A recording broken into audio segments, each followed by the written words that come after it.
हज़रात,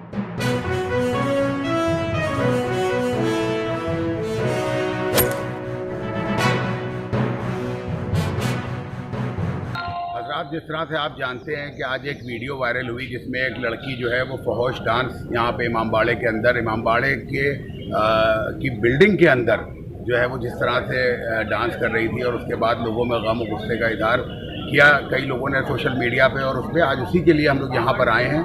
यहाँ आने के बाद जो यहाँ का स्टाफ है इससे हम लोगों ने बात की और इन लोगों को कहा कि अगर आइंदा कभी इस तरह की कोई भी चीज़ सामने आएगी तो ये तमाम लोग जिम्मेदार होंगे इस बात के, क्योंकि यहाँ पे सारे जो गाइड और जो स्टाफ के लोग हैं वो शिया हैं और पहला फरीदा इस तरह की हरकतों को रोकना उनका है।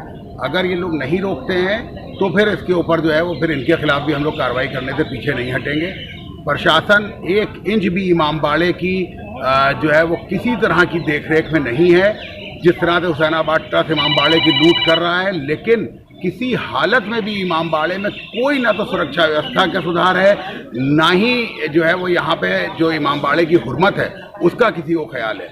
अगर आइंदा इस टाइप की चीज़ें अगर सामने आईं तो हम लोग फिर इसके ऊपर बड़ा एहतजाज करेंगे और फिर लोग इसको रोक नहीं पाएंगे। इस बात को ध्यान रखें, चाहे उसके लिए हमको जो भी करना पड़े।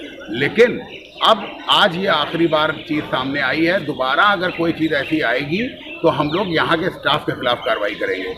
और रही बात जो इंतज़ामिया है यहाँ का, इमामबाड़े का जो ट्रस्ट जो देखता है, अगर वो अपना रवैया, जिस तरह से पता चला है कि यहाँ पे कैमरे जो हैं वो लगे हुए हैं मगर वो जो है वो काम नहीं कर रहे हैं, तो ये तमाम चीज़ें अगर ठीक नहीं करती हैं तो हम फिर इमामबाड़ा बंद कर देंगे जिस तरह से हम लोगों ने पहले बंद किया है। लिहाजा इस बात को ख्याल रखा जाए और अगर नहीं कर पाता है हुसैनाबाद ट्रस्ट तो अपनी जिम्मेदारी से किनारे हो जाए और कौम इस इमामबाड़े को खुद टेक ओवर करके और खुद सारा देख रेख करेगी। इस बात को ध्यान रखा जाए। अस्सलाम वालेकुम व रहमतुल्लाहि व बरकातुहू।